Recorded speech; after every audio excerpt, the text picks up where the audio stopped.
কোনো মন্ত্রী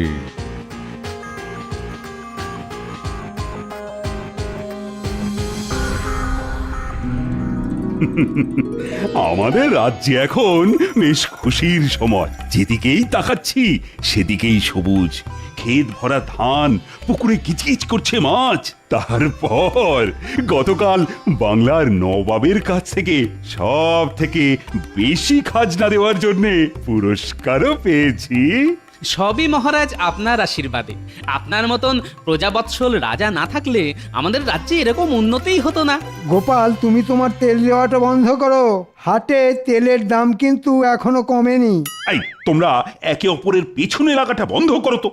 আমি তোমাদেরকে একটা সুখবর শোনাতে চলেছি। তোমরা প্রত্যেকে নিজেদের কাজ সুষ্ঠুভাবে করো, তাহলে এর পরের বছরেও আমরা যথেষ্ট খাজনা জমা করতে পারবো।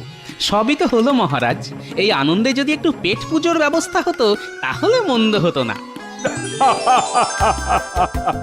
জানি জানি তুমি এরকমই একটা বায়না করবে।